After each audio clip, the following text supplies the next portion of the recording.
Olá, meu irmão, olá, minha irmã. Estamos aqui na nossa resenha teológica, na nossa conversa sobre o que aconteceu no nosso domingo, sobre os cultos, como é que foi.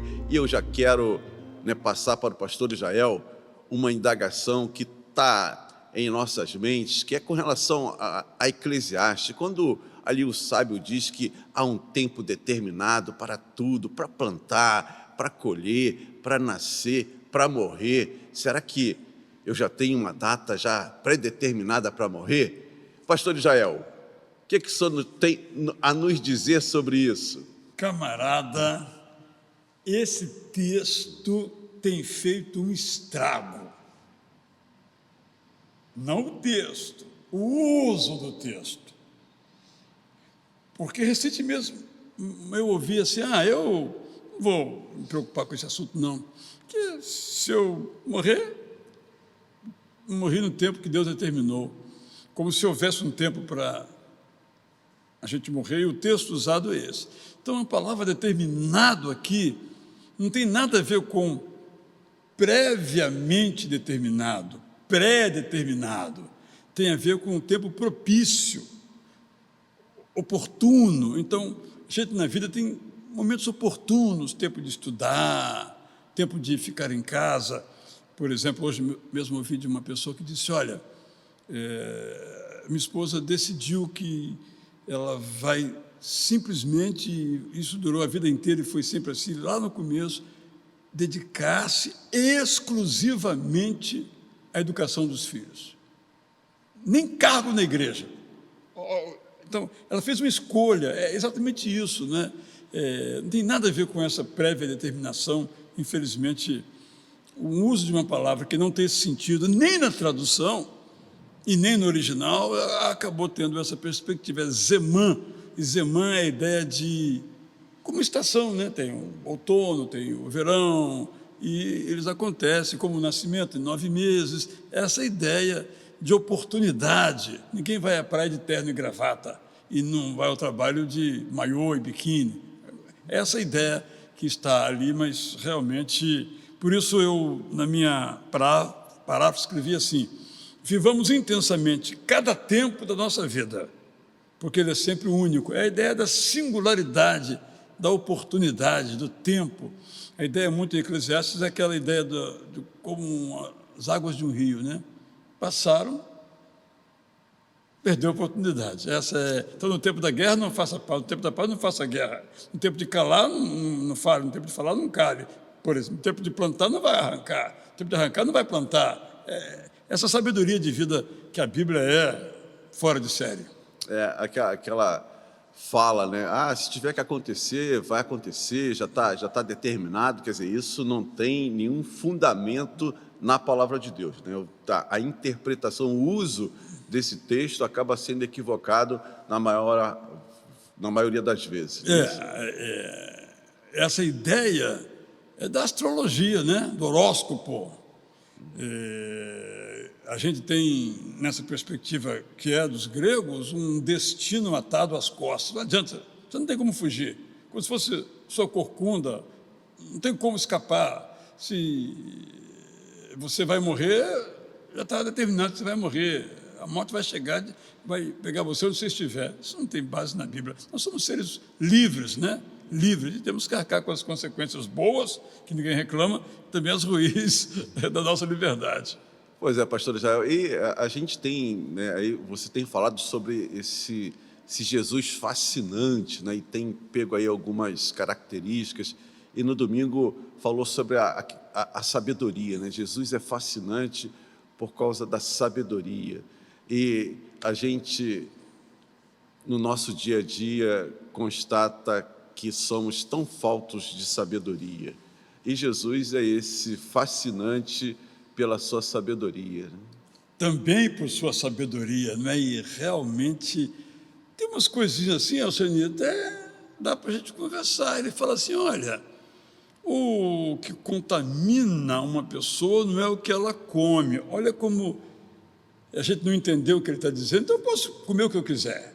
Posso comer fast food, posso comer muita gordura, muita comida seca que não vai me fazer mal. Ele está dizendo é aquilo que contamina o outro. Então, o que eu como não contamina o outro, mas contamina a mim mesmo. Agora, o que eu falo, o que eu faço, isso contamina o outro. Então, a sabedoria de Jesus é magistral. Tem muitas frases lindas. Por exemplo, aquela... Ninguém vai começar a construir uma casa se antes não faz o orçamento, né? Para saber se tem o dinheiro. Agora mesmo, eu estava conversando com a irmã aqui, ela dizendo, estou pensando em comprar um apartamento, mas eu fui naquele, está um pouco acima das minhas posses. Achei um que está dentro das minhas posses, mas tem aquela característica que o condomínio é mais alto. Então, ela está planejando. E aí, as chances de dar certo são muito maiores. Agora, eu faço uma dívida que eu não posso pagar, por exemplo. Jesus fala, então você não vai começar uma casa e parar. Eu tenho uma casa vizinha minha, em outro lugar, e está lá quase pronta, Alceni. Quase pronta, mas não está pronta.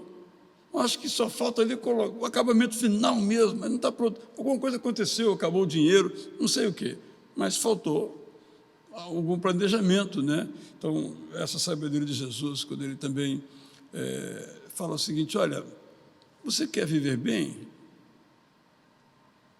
Trate o outro como você gostaria de ser tratado. O que você acha dessa sabedoria? Velhamente, algum ensino de Jesus aí que a gente precise considerar, né? Porque a sabedoria dele... mas ele era Deus. Mas não veio só pelo fato de ser Deus, de ter origem divina, é que ele se aplicava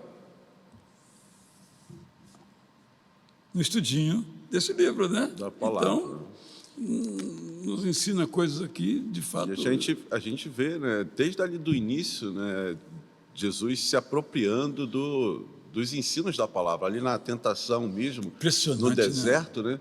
A gente vê como é que ele consegue, né, superar ali todas aquelas tentações, utilizando e, né, falando da palavra de Deus. E realmente, Israel, é algo assim maravilhoso a gente poder perceber, né, essas características, enaltecer Jesus e procurar imitá-lo, né? Porque essa é a nossa caminhada, cada vez mais imitar, sermos ali discípulos de Jesus e procurar entender, né, aquilo que... Você acha que Jesus teve problemas? Eu acho que sim, né? A começar pela sua família, né? Eu fico imaginando, a gente tem problemas de familiares, eu fico ali vendo ali os irmãos, né, desacreditando Jesus, ali aquele contexto. Poxa, mas como que Jesus, né, logo Jesus tem problema, de ter uma família perfeita, ser elogiado, mas não, logo dentro da sua família ele já tinha ali problema. Imagina nas demais situações em que ele vivia, né, na sua infância. Já pensou Jesus ali na infância, na adolescência? Porque eu imagino que ele era diferente, né? Ele não era igual a todo mundo, que é justamente o comportamento do crente. E, inevitavelmente, sofria ali discriminação e tal, e, com certeza, Jesus tinha problema, pastor.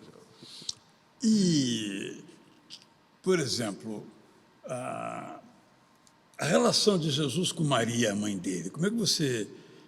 O que você aprende aí? Temos de sabedoria, né? Eu fico encantado, Alceni. Ele está na cruz, pregadão lá, agonizando, pertinho de morrer. Ele se preocupa com a mãe. Quer dizer, ele põe em prática lá, honra teu pai e tua mãe. Impressionante, né? É verdade. Pensar na outra, não pensar em si. Estou morrendo, pensar na mãe. Que coisa fantástica, não é? Além de pensar na mãe, ele pensa também nos seus algozes, né, pastor Israel? Que eu acho que é mais difícil ainda do que... Você não acha que Jesus mentiu ali, não? Preste bem atenção. Pai, perdoa-lhes, porque não sabem o que fazem. Eles não sabiam o que estavam fazendo?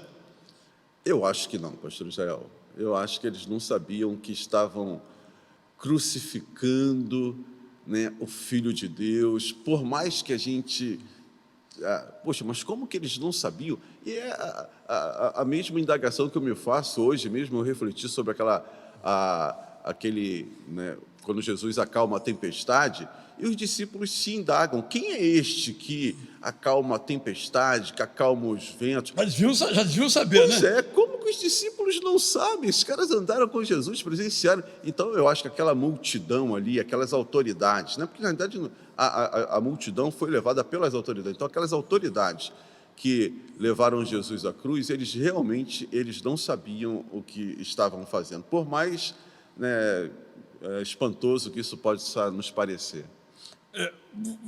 Você acha, de vez em quando me faz essa pergunta assim, é mais fácil seguir a Jesus para aqueles que conviveram com ele, face a face ali, ou para nós que só temos no livro? Se eu pudesse escolher, eu escolheria ter andado com Jesus. Claro, mas será que você se comportaria como? Você escolheria com o conhecimento que você tem hoje de Jesus. Quer saber o que você faria com aquele conhecimento parcial ali? Pastor Israel, mas eu penso assim, né?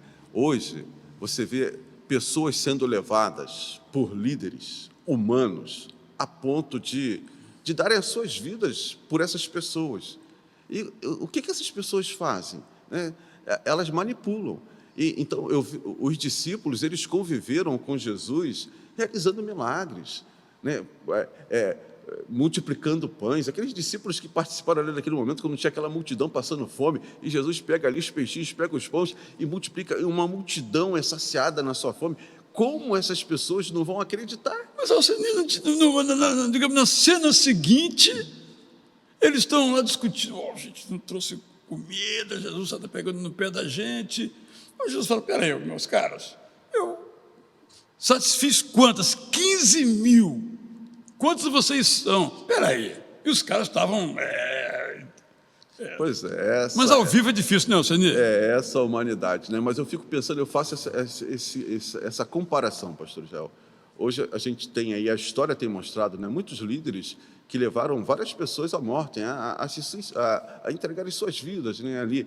E dentro do nosso próprio contexto, a gente vê tanta idolatria a seres humanos que fizeram o quê? Eles vão ali, fazem uma coisinha ou outra e leva toda uma multidão a acreditar a tal ponto de brigarem, de se separarem, de criarem litígios. E andar com Jesus, ver tudo o que ele realizou, né? Porque não era só de falar, né? Jesus era aquele que praticava e as pessoas estavam ali junto vendo. Então fica difícil. Eu, particularmente, pode até ser que eu venha a ser um Pedro, né? Que vai negar Jesus e tal. Mas hoje eu digo, não, para mim seria muito mais fácil ali caminhar e estar junto de Jesus. Eu gostaria de ter convivido com Jesus depois de ler os evangelhos, entendeu? O que não é possível, porque agora ficou fácil, agora eu sei que ele é Deus, mas eu ali... Então, quando Pedro fala, tu és o Cristo, Filho do Deus vivo, agora eu já sei, né? Agora ficou fácil para mim, agora o negócio é eu estar lá com o André, com o Tomé. Eu acho que se eu fosse Tomé e não estivesse naquela reunião em que Jesus apareceu, eu também queria conferir, entendeu? Não ia aceitar o relato do Pedro, não, da Maria Madalena, eu quero ver com meus próprios olhos. Mas Jesus não reprovou, eu não penso que Jesus tenha reprovado o Tomé. Tanto é que ele põe a mão aqui, põe a mão ali, e Tomé não pôs a mão. O texto bíblico não diz que ele pôs a mão, mas fica aí no ar aí, o que você acha, hein? Você que está participando conosco aqui, você acha que é mais fácil ser seguidor de Jesus hoje ou no tempo em que ele andou entre nós? Frase linda, né? Andou entre nós, Jesus andando com eles ali. Eu até quero recomendar um programa de televisão muito bom, The Chosen, Escolhidos. Nossa, que coisa maravilhosa, exatamente essa dimensão de Jesus andando aí. E nós temos esse recurso da sabedoria de Jesus, né? Sabedoria dos apóstolos, sabedoria divina para nós. Nós conhecemos, né? Alguém já usou uma imagem, achei interessante, que a maioria dos membros da igreja está gorda de conhecimento. O problema não é conhecimento, é a prática, né? E a gente tem lá Tiago falando, né? Se você é falto de sabedoria, né, peça a Deus, que Ele está sempre pronto a nos dar. Agora, já, você tem comentado também lá no nosso culto das 17 horas, essa formação da nossa teologia, né? Como nós formamos a nossa teologia, ouvindo os outros, dentro de um contexto, como é que é isso? Porque há essa expectativa, né? Nós estamos numa igreja, nós caminhamos aí junto com o povo, que precisa ter firmeza, né, naquilo que crê, porque senão a gente vai ficar pelo caminho. Sabe, Alcine, essa é uma coisa muito preocupante. Eu, numa conversa um dia com o pastor Carlos César Novaes, da Igreja Batista Barão do Taquara, ele falando da grande preocupação dele com o fundamentalismo, ou com, palavras minhas, com o literalismo. As pessoas lerem a Bíblia e fazerem aplicações para os dias de hoje sem saber o que significavam naquele contexto. Por exemplo, teve uma religião que surgiu, me refiro aqui ao mormonismo, em grande parte surgiu porque a revelação deles, no livro revelado deles, preconizava uma vida ao estilo de Abraão, inclusive a poligamia. Então, quando você pega um texto bíblico, seja Noé, Abraão, Jefté, e diz, eu vou reproduzir isso, claro, você vê lá Jefté, está na lista dos heróis da fé, Gideão também, Abraão também, amigo de Deus, né? Mas não quer dizer que algumas das práticas deles seja a nossa prática. O caso de Noé, por exemplo. Noé foi um homem de Deus, mas pisou na bola, né? Me faz lembrar de um grande zagueiro no time do Botafogo, no último jogo, um cara que não comete aquele tipo de erro, deu a bola no pé do adversário. E o adversário só não fez o gol ou porque foi incompetente, ou porque o goleiro do Botafogo foi muito competente. Mas mudava a história do jogo, não sei para que lado iria. Então, esse zagueiro falhou como nós falhamos. E o que Noé fez amaldiçoando o seu neto, que não tinha nada a ver com o peixe. Então, eu vou pegar esse exemplo e trazer, e vou praticar isso. Então, separar essas coisas. Está na Bíblia, mas não quer dizer que é para a gente seguir. Não temos que ser enganadores como Jacó, nada de... Então, essa falta de discernimento, claro que é uma minoria que faz isso, mas essa minoria, ao fazer isso, se prejudica, e prejudica aquelas pessoas que estão do lado de fora, olhando para o comportamento e para as palavras dos que creem. Né? Então, recentemente mesmo, alguém pegou lá a imagem do arco-íris, pegou lá a imagem, a realidade do dilúvio e disse, olha, Deus matou aquele pessoal, agora, olha bem o que o camarada diz, ele não pode mais matar, porque ele nos entregou essa tarefa. Onde está escrito isso? Em nenhum lugar. Ele fez umas aplicações e as pessoas que não creem olham então para essas histórias e dizem, esse é o Deus que mata, não entende nada de quem é Deus, Deus do amor, da proteção aos órfãos, mas essa leitura, eu não vou usar nenhum adjetivo que me ocorre aqui agora, mas essa leitura com falta de sabedoria faz um mal tremendo, a gente tem que ler, por isso eu tenho dito, gente, quais são os princípios? Não confundir com normas, e a outra é como relacionar o Antigo e o Novo Testamento, porque o livro é um só, está aqui, ó. Um só. É verdade. Será que ele se contradiz? Até falo assim, né? Marcião, ele, lá nos primeiros séculos, dizia que tem o Deus do Antigo Testamento e o Deus do Novo Testamento. Eu não creio no Deus do Antigo Testamento, que é um demiurgo, gosta de guerra.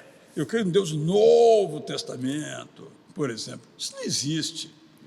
Infelizmente, há pessoas que pegam lá, por exemplo, Jesus falou assim, eu não vim trazer a paz, eu vim trazer a espada. Está vendo? Ele vem trazer a espada. Ele não entende que é uma metáfora para a divisão. Ele fala, olha, não é invenção minha, está no texto. Ele diz, olha, então o pai ficará contra a mãe com o seu filho, com a sua nora, e as pessoas têm que tomar uma decisão. Espada é decisão, não é uma arma de fogo.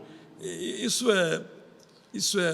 As pessoas acabam indo para a Bíblia, tentando fundamentar já seus comportamentos. Isso daí. Você falou tudo, Alcenir, falou tudo. Eu quero passar para você uma bola, aquela bola que o cara passa assim, mal passada, e o cara que vai receber tem que ter habilidade para matar, botar no chão, que é o seguinte, muitas pessoas justificam, né, o seu hábito de beber na Bíblia. Pegam lá o Paulo dizendo a Timóteo, Timóteo, toma aí um copinho aí de vinho e tal, e acabam, né, pegando na Bíblia, né, essa fala, e vários momentos lá que fala sobre o vinho, né, o próprio Noé, que você citou, plantou lá uma vinha, para justificar, não, eu bebo... E a própria ceia de Jesus era com vinho de verdade, não era o nosso vinho suquinho, não. Eu queria ouvi-lo com relação a isso, né?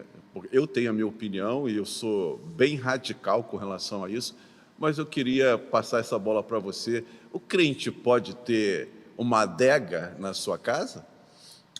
Se ele quiser que o filho dele seja um bebum, ele pode, né? Veja bem, você citou um caso sensacional. O que é que a adega fez na vida de Noé? Ele amaldiçoou o seu filho porque estava bêbado. Claro, do ponto de vista racional, a Bíblia não condena o uso moderadíssimo da bebida alcoólica. Ela se refere ao vinho, basicamente, porque não eram comuns usos de outros tipos de bebidas fermentadas. Então, a Bíblia não condena esse uso moderado. O problema o que é ser moderado? Então, eu acho, digamos assim, eu bebo uma garrafa disso ou daquilo e sou moderado. É moderado? Aí eu vou dirigir já com alguma alteração da minha consciência. Não, mas comigo eu posso tudo, etc. Então, esse é um aspecto, né? O que é moderado? Eu acho que a melhor atitude é a sua. Radicalmente contra. Eu não sei se eu sou alguém com propensão a. Então, já logo imito. Mal comparando, eu posso ver um filme que tem algumas cenas mais picantes, mais fortes, num conjunto de outras cenas normais. Como é que eu reajo a isso? Então, é melhor não ver. Se eu estou num lugar sozinho, de noite, no hotel, etc. e tal, eu vou ver aquilo? Eu tenho que saber quem sou eu. A gente nem sempre sabe isso.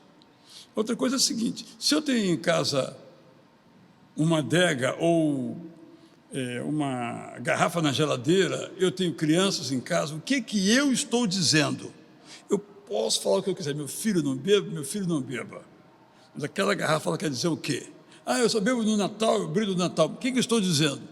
A criança ouve o seguinte, eu também posso beber. Mas vai beber como eu bebo? No Natal, um cálice?